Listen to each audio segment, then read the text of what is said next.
Welcome back to the CrossCounsel podcast. If you don't know me, I'm Steve. And I guess if you do know me, I'm still Steve. So we're glad to be back after a short hiatus, and we're excited for what's ahead. People have reached out to us, and they were worried that we weren't coming back. Well, it's certainly nice to be missed, and it's also given some of you time to go back in our archives and listen to the episodes you've missed and or to give another listen to some of your favorites. I actually get an email every week with a number of listens, and we actually had one of our best weeks of the year during our time off, so go figure. Sadly, over the past couple of months, we've had to make some significant and difficult financial decisions that affect our staffing. We've had to eliminate our tech position, which means that John will no longer be with us on our podcast or in our classes. John wants me to express his deep appreciation to all of you who have encouraged him during his time with us. We already miss his voice and his presence. He also understands my odd sense of humor, so that's something else that really saddens me. So please remember to pray for John on his new career path, whatever that may be. Okay, speaking of classes, we're offering another Level 1 class on Tuesday evenings from 6:30 to 8 p.m., starting on October 15th and running until November 19th. There is a cost for the class, and you can find more details on our website. And we're doing this by Zoom, so you don't need to be at one of our locations to participate.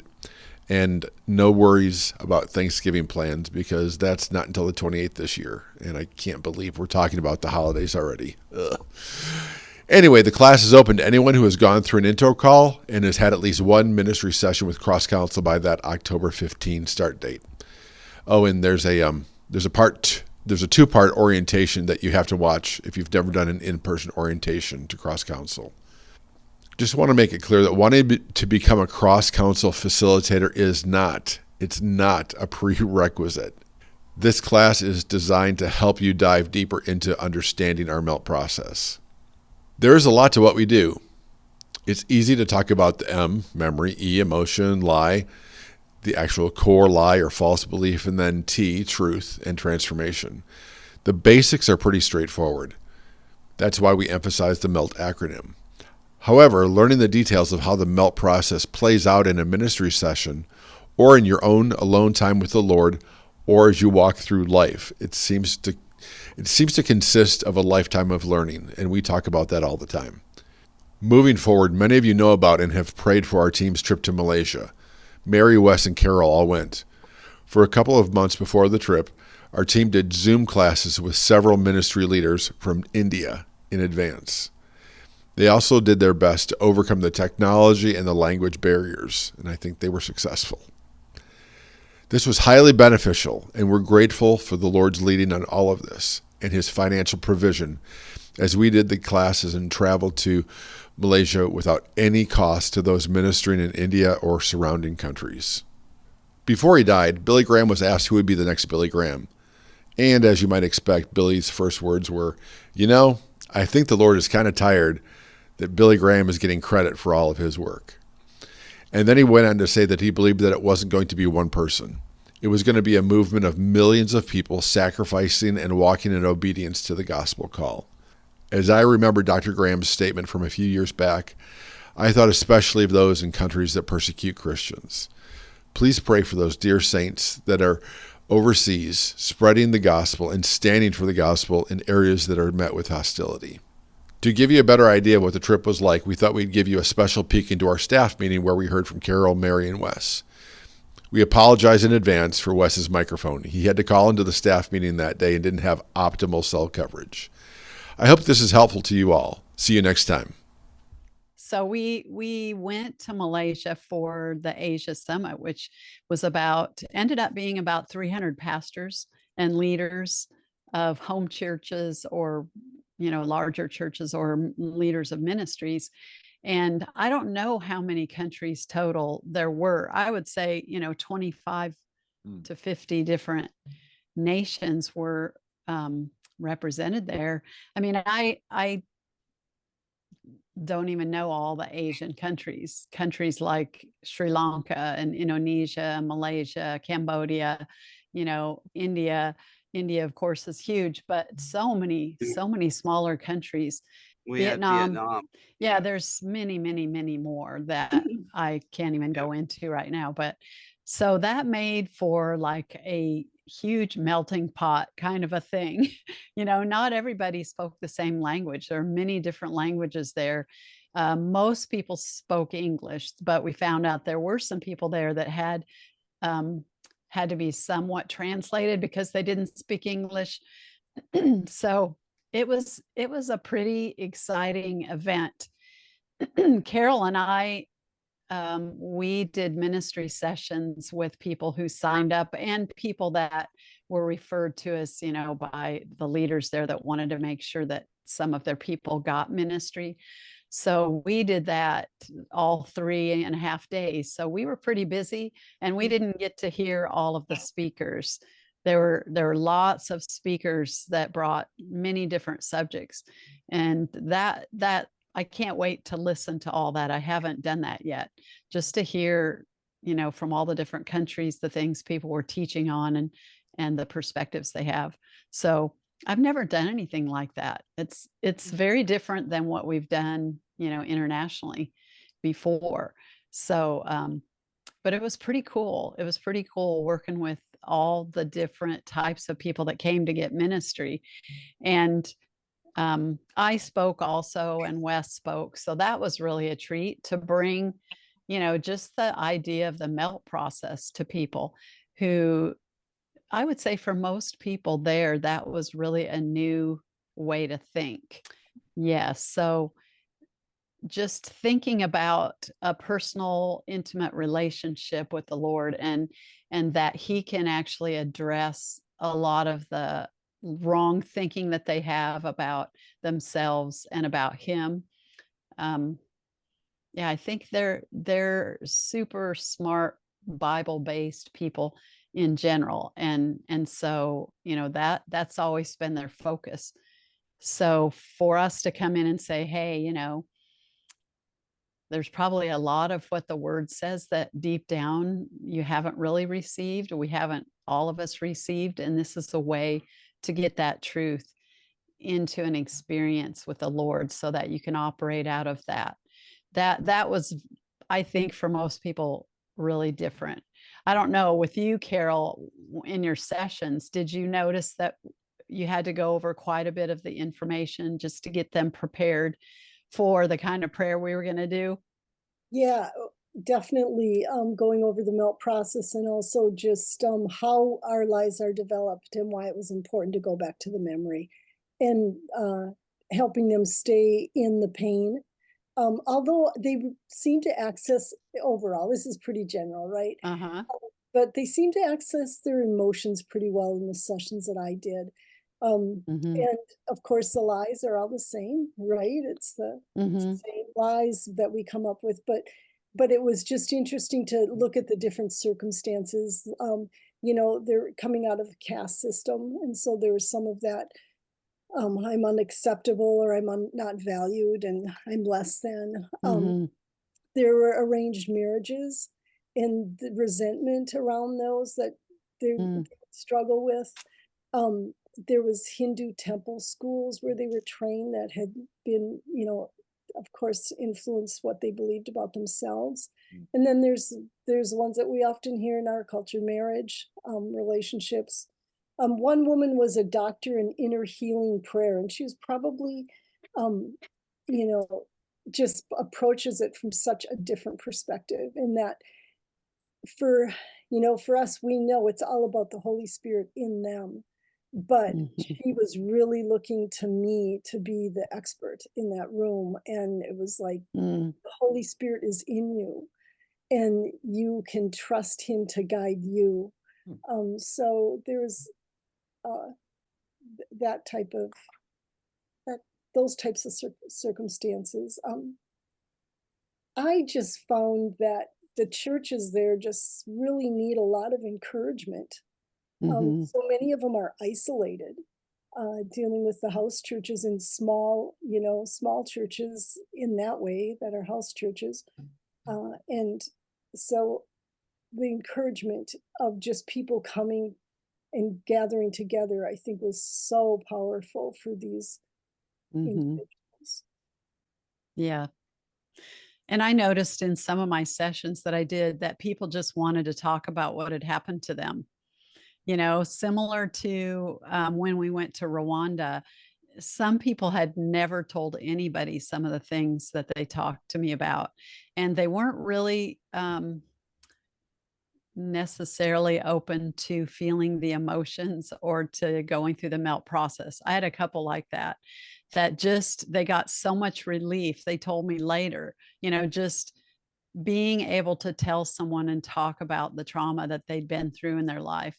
you know I always forget that. I kind of get tunnel vision sometimes, with the melt process, because I want them to get free of the pain and I want the Holy Spirit to be able to speak to their hearts so they don't still carry that. But not everyone is ready initially to do that. And some people just need to crack open that pain and talk about it. And so I had a couple sessions like that, and just listening, oh my gosh, to what they went through just gave me so much compassion for them. But I had some other sessions that went pretty much by the book, what we would have here. And the truth that people got was just really sweet and powerful. So Carol and I each did about 10 sessions over the 3.5 days. So we were pretty busy. It's like it always is, Steve, not air conditioning, many times in a little sweat box, praying with people. From places we've been, it ends up like that sometimes, and you just do it. We're really spoiled here that we have our really nice offices and, a nice place to minister to people, but it was pretty grueling at times for us, just because the heat and the humidity were awful. But it was a beautiful experience, really, really loved it. And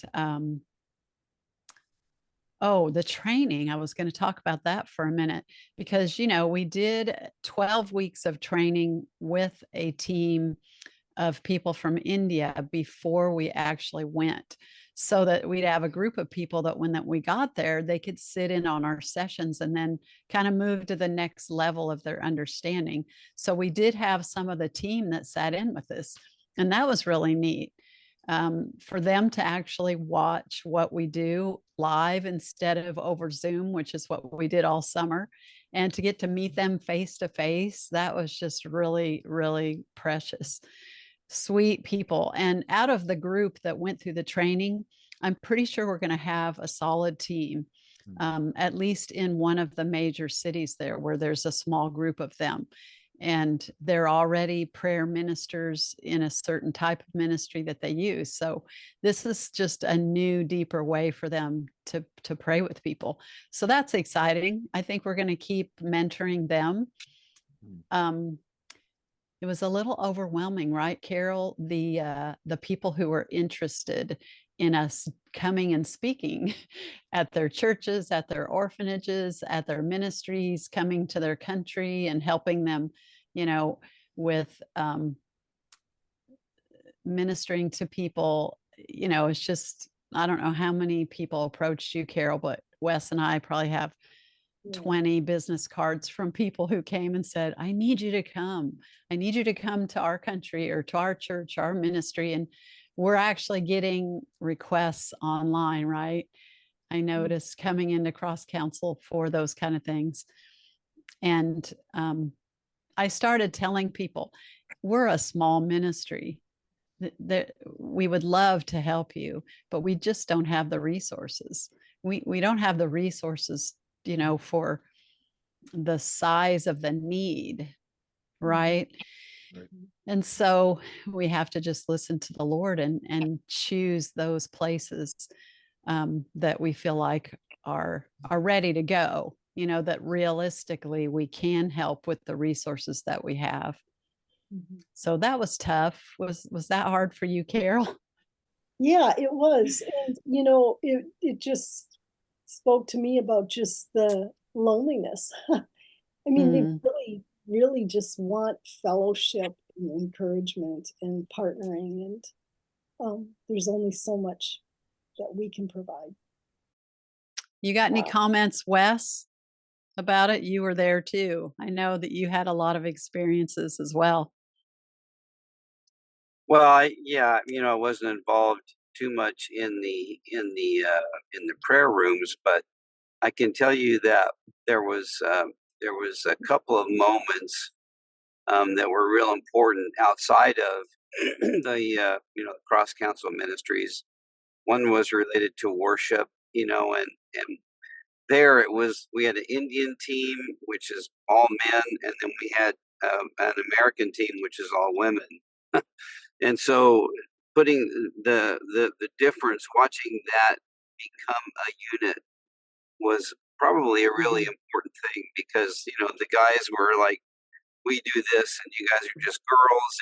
But then the girls are going, yeah, but we do this in America and you guys are just Indians that don't know how to worship. I mean, there's all these little innuendos going on in the ministries, while they're worshiping. So I was able to speak to them and talk to them, and we had a breakthrough in worship on the third day. It was really something. It's very weird, when you go to church now and you listen to worship, it's all women, and the guys just kind of mumble a little bit, except for the guys on the worship team.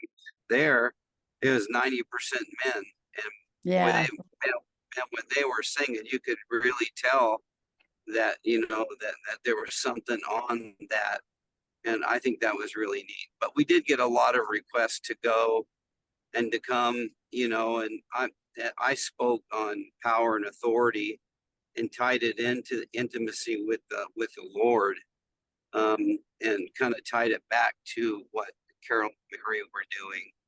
And so everyone, it was really good. And I don't really think that, it's not what we normally do. We're ministering to people that need it themselves necessarily, although these guys do.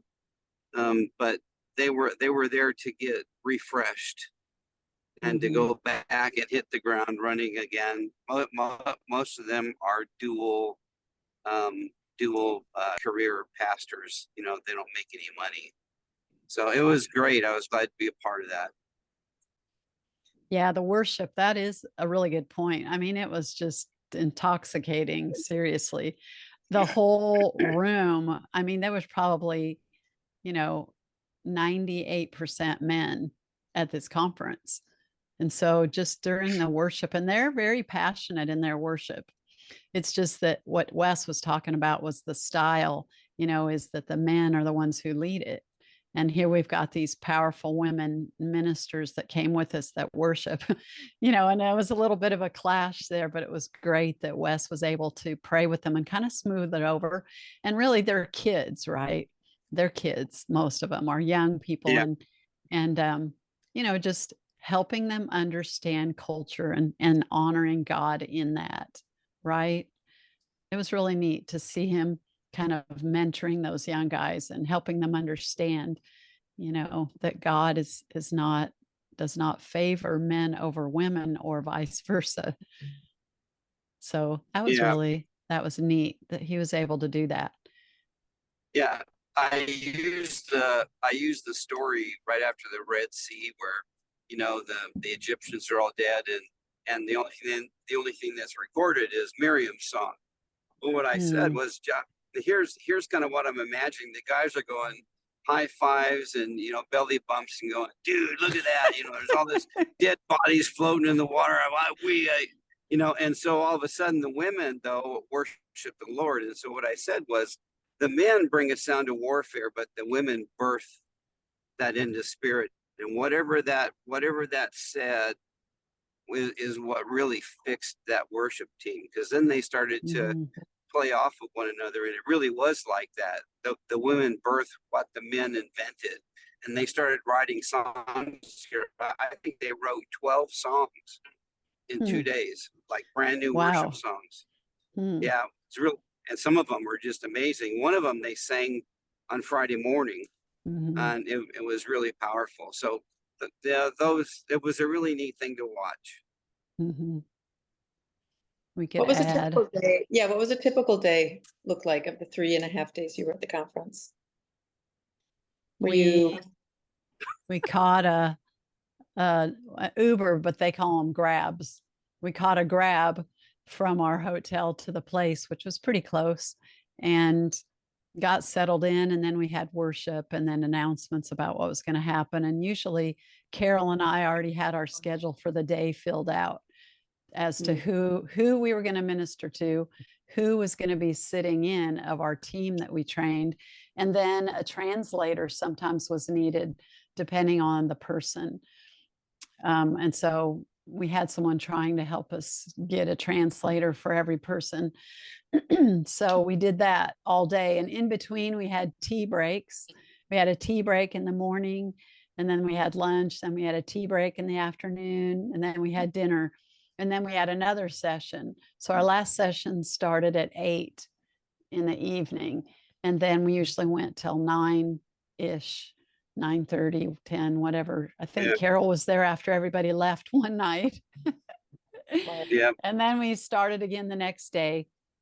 I have to say, Wes was a lifesaver for me because he brought me coffee. And I would tell him, okay, we have a break. We're going to have a break around whatever time. Can you bring coffee?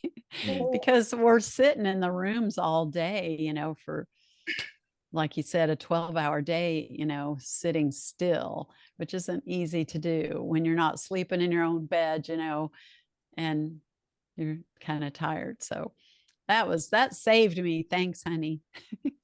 Yeah, so you and Carol really were busy ministering the better part of those days. Did you guys get to be a part of worship? Did you get to experience worship before you stepped into those sessions? Feed your own souls, or were you? Okay. Yeah, we started with worship and then heard a part of the first speakers, which was usually Abram Shaker. And then we went to sessions probably around 11. Okay. And yeah, that's right. Yeah. Because we had to be able to work with the schedule that they gave us. So yeah, we didn't start till about 11. Okay. Actually in the session. Then we had 1 in the morning, 2 in the afternoon, and 1 in the evening every day. And sometimes the one session would turn into 2 because the translator or the person sitting in, like we've done in other countries, they want ministry. And so we do 2 sessions in the same time frame that we had one scheduled. So that was kind of fun. I liked doing that. Yeah, translation though was a real challenge with individuals who had no English, because you're depending on that translator to grasp the melt and right. Feed it to them in a way that they can take it in and follow. But with individuals who had some melt experience, who were translators, then it was so much better. And most of mine did have experience. I think I just had one where there was no experience, and I wasn't quite sure what that woman kind of reached. Although she said her pain on her whole left side of the body had disappeared. So some stress was released in some level, I would think. But yeah. It was neat having our class, the ones we had trained, sitting in and being the translators, because they were there and they're from different parts of India and they speak different languages. So depending on the person that we were ministering to, we picked someone from our team who spoke that language. So yeah, that really helped a lot because they understood.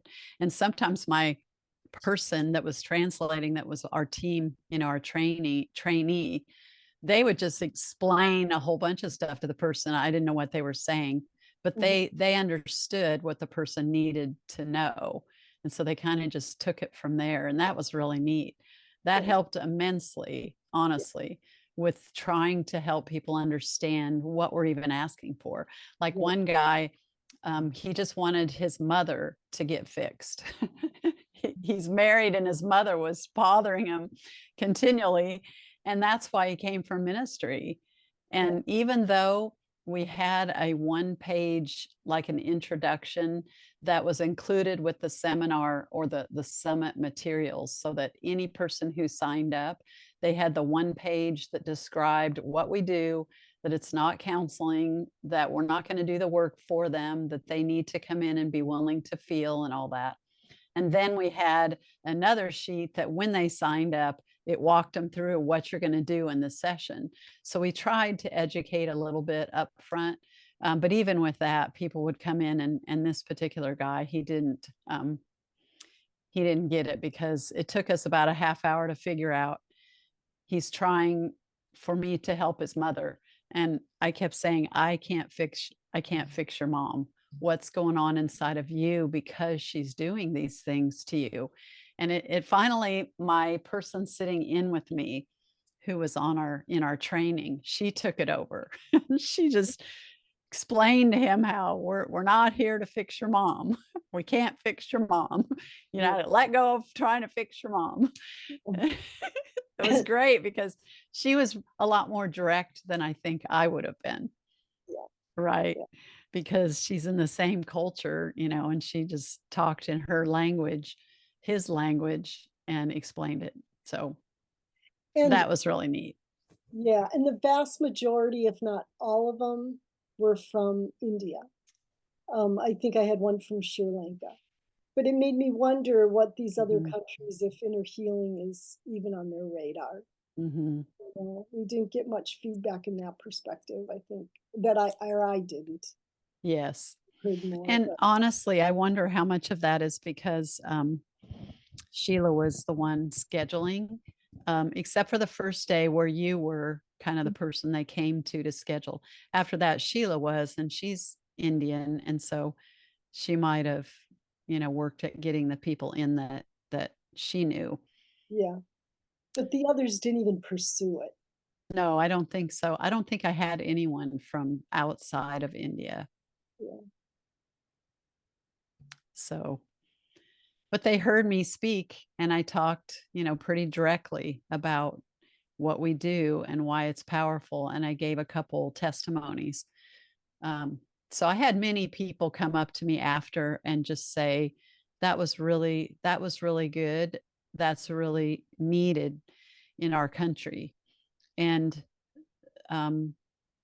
especially the ones that we trained, they really were psyched up, I think, after meeting us and, you know, sitting in on sessions and all. I think they're excited to go forward, which we're really praying about what that's going to look like. We have an idea that we're going to work with a team doing kind of a mentoring like what we do here in the States with a small group, you know, maybe four or five of them. And then we're also doing translations of the training, and we're still trying to decide the best and the least expensive way to do that, because the training it's 90 pages with graphics and all that. And so getting that translated is not going to be an inexpensive thing. So we're starting with it in Hindi, and we're just barely, you know, starting to see, can we do that reasonably? You know, is it even realistic? So that when people come for ministry, they have the materials explained in their language, which really makes a big difference. Oh, yeah. So, you know, we'll see. A lot of prayer needed, a lot of financing needed, actually, to keep moving forward with all this. But the need is just so great. So, you know, we'll see what God does. We're trusting Him and trusting people's hearts, you know, who care about others who live in such persecuted countries, you know, where the need to be able to get healing and to connect with God in a deep way is so important.